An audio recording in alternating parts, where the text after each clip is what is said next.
dan membunuh sang presiden beserta pengawal pribadinya saat itu juga. Dan keputusannya itulah yang membuat kedua orang tuanya dan 6 saudaranya yang saat itu tinggal di Korea Utara dieksekusi mati di hadapan umum.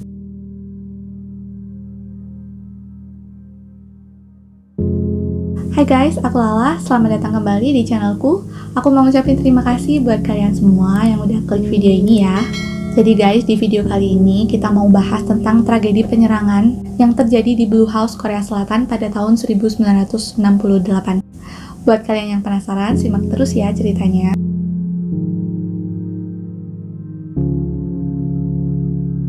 Aku mau cerita dulu tentang awal mulanya kenapa Korea itu bisa terpisah ya guys menjadi Korea Utara dan Korea Selatan. Jadi awalnya negara Korea ini atau yang biasa disebut Semenanjung Korea merupakan daerah jajahan Jepang. Saat Jepang kalah di Perang Dunia Kedua pada tahun 1945, akhirnya Uni Soviet dan Amerika Serikat mengambil alih daerah Semenanjung Korea dari Jepang. Singkat cerita guys, akhirnya Amerika menguasai Korea bagian selatan dan Amerika ini mendukung Korea Selatan untuk membentuk pemerintahan sendiri yang pusat pemerintahannya berada di Seoul dan saat itu presidennya adalah Syngman Rhee. Sedangkan Uni Soviet di bagian utara mendirikan rezim komunisme yang berpusat di Pyongyang dan menunjuk Kim Il Sung sebagai pemimpinnya. Karena Amerika dan Uni Soviet ini hubungannya nggak terlalu akur, akhirnya memicu Perang Dingin yang terjadi di Korea pada tahun 1950 sampai 1953. Pada tahun 1953 terjadilah gencatan senjata dan terciptalah DMZ atau zona demilitarisasi yang memisahkan Korea Utara dan Korea Selatan. DMZ ini dijaga ketat oleh pasukan militer kedua negara. Sebenarnya guys, sampai saat ini itu masih belum tercipta perjanjian damai yang ditandatangani oleh kedua negara. Jadi secara teknis, kedua negara ini sebenarnya masih berstatus perang. Maka dari itu, di Korea Selatan dilakukan wajib militer, tujuannya adalah untuk berjaga-jaga jika suatu saat nanti amit-amit sampai terjadi perang. Gitu guys. Asal kalian tahu aja, Amerika itu benci banget sama negara komunis karena itu bertentangan dengan ideologinya mereka. Makanya sampai sekarang ini Korea Utara sama Amerika itu kayak musuh bebuyutan gitu. Salah satu penyebabnya ya karena Amerika nggak suka sama negara komunis. Karena Korea Utara nggak suka sama Amerika, makanya Korea Utara itu juga nggak suka sama Korea Selatan gitu guys. Karena Korea Selatan ini di backup sama Amerika. Gitu guys ceritanya. Oke, sekarang kita lanjut ke pembahasan inti ya guys ya, tentang penyerangan yang terjadi di Blue House pada tahun 1968.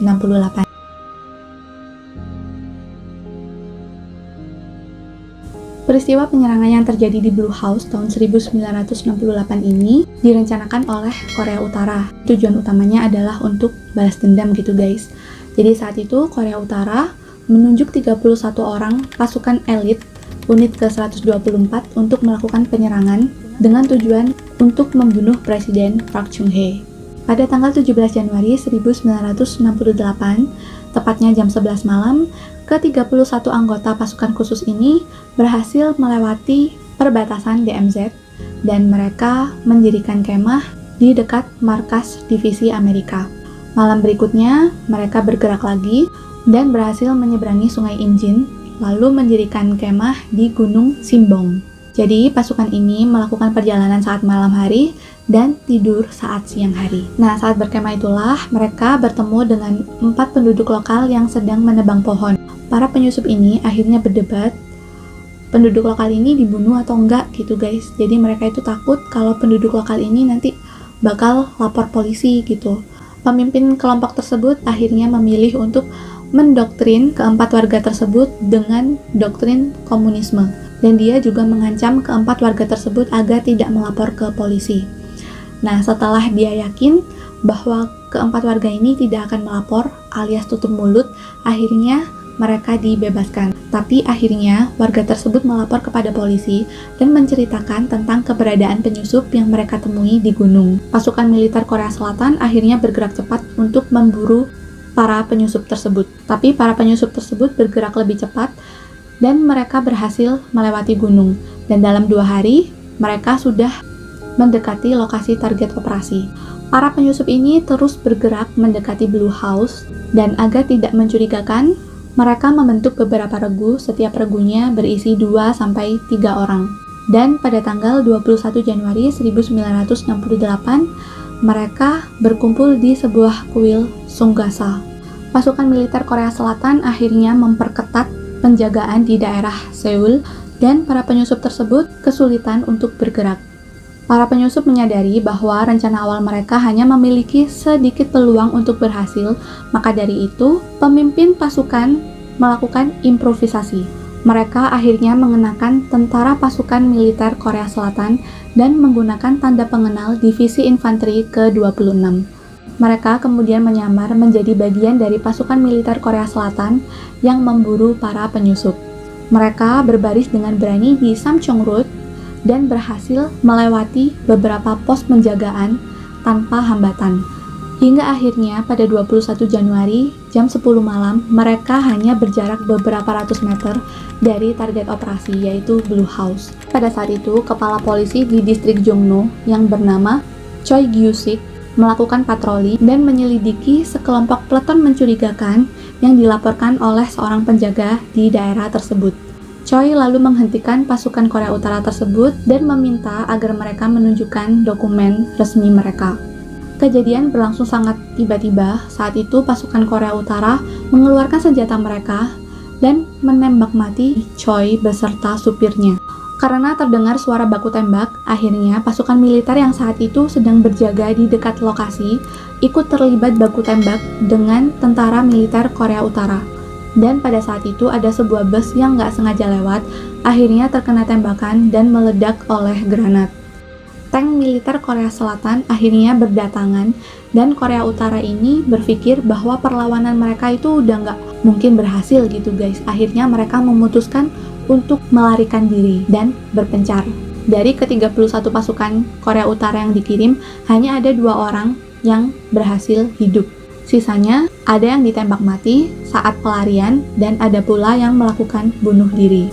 2 orang penyusup Korea Utara yang hidup itu mempunyai 2 jalan kehidupan yang sangat berbeda. Park Jae-kyung berhasil kembali ke negaranya dan pada tahun 2017 dia diangkat menjadi Wakil Menteri Pertahanan Korea Utara. Sedangkan rekannya, Kim Shin-jo, ditangkap hidup-hidup oleh pasukan Korea Selatan di Gunung Inwang. Saat diinterogasi, Kim ini merasa bahwa dia diperlakukan sangat baik oleh para penyidik sehingga hatinya luluh dan akhirnya dia memutuskan untuk menjadi warga negara Korea Selatan. Dan keputusannya itulah yang membuat kedua orang tuanya dan 6 saudaranya yang saat itu tinggal di Korea Utara dieksekusi mati di hadapan umum. Berita itu membuat Kim sangat sedih dan hancur.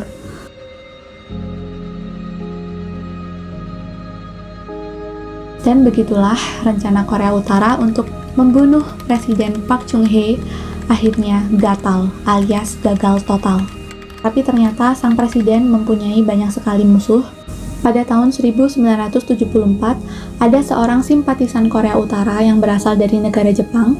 Dia berusaha untuk membunuh sang presiden saat Presiden Park memberikan pidatonya di Teater Nasional. Saat itu, Presiden Park berhasil selamat, sedangkan istrinya harus terbunuh.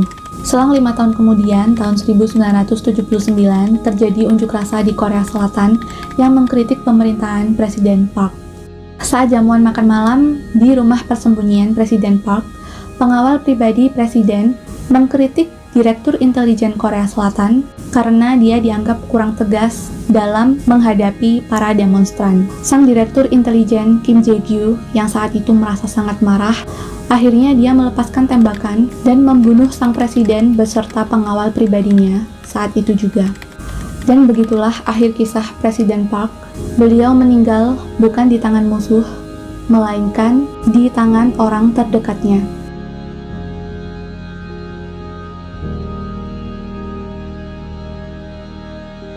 Jadi begitulah guys kisah tragedi penyerangan yang terjadi di Blue House tahun 1968.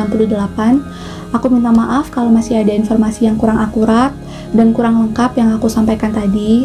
Semoga informasi yang aku sampaikan bermanfaat dan bisa menambah wawasan kita semua. Dan aku juga mengucapkan terima kasih buat kalian semua yang udah nonton video ini sampai habis ya. Buat kalian yang suka sama video ini, jangan lupa tekan tombol like dan subscribe channel ini ya. Dan buat kalian yang mau menyampaikan kritik dan saran, boleh banget kalian tulis di kolom komentar. Terima kasih, aku Lala, pamit undur diri, sampai ketemu lagi di video selanjutnya. Dah! खत्म bye bye tata goodbye गया